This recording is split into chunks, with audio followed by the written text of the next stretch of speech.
پس قومي الیکشن دی نه به اسمبلی وي نه به د دوی دا نوی پاکستاني نه به د دوی د انقلاب وي نه به د عمران خان وي نه به کپتان وي نه به د چینجې وي دا ټول به ورک شوي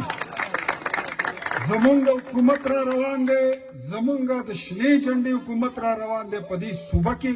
په مرکز کې په بلوچستان کې په پنجاب کې په سند کې دې میاشت اخر ته یا بلې میاشت کې نواز شریف ملک ته را روان دی دی به ویل وي نواز شریف په ملک ته کله راځي وہ تو لندن چلا گیا آ نہیں رہا ہے ما ته مې هغه خپل علاج وکړو ستاسو علاج دپاره دارو راوړي ځان سره بیا به راځي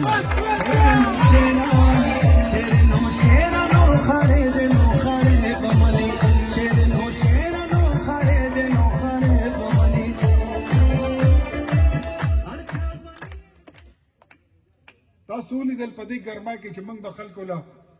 ट्रांसफार्मर ورکولې د چا بجلی به خراب شو ټرالی به مو ولولېږله دوی په ما باندې پرچې کولې تاسو لیدلی وي خبر شي بالکل زموږ به ګرین ټرالی په ما باندې ما وکړه پرچې کړه زه د پرچې نه یېرېدو والا سړی نه یم اختیار ولي انقلابي سړی دی انقلابي سوچ والا سړی دی هغه دپاره ما خو هغه سپیکر ته م ویلي مې سپیکر صاحب زما دپاره ستا د اسمبلي هال صدر بازار کمپني باغ او سنټرل جیل دا ټول یو برابر دي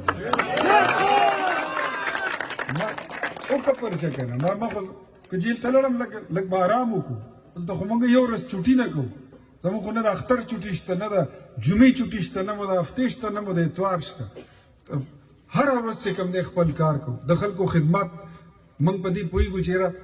موږ که دا کار نه کوو که موږ میدان ته نه راوځو موږ د دې مخه نه نیسو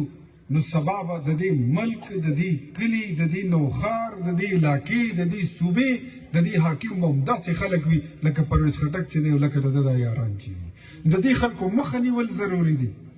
دا ډېر زیات ضروري کار دی ټول کارونه پرېږدئ تر ورونیس تاریخه پورې او تحریک انصاف مخه چې کوم ځای کې نیولی شئ ونیسئ ده خو ویل که نه چې زه به دا نوښاري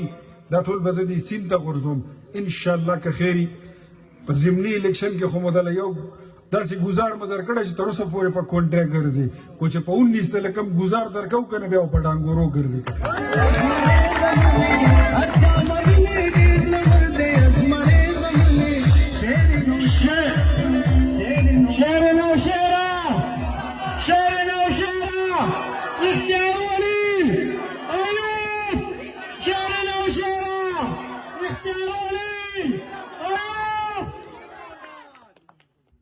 دوستانو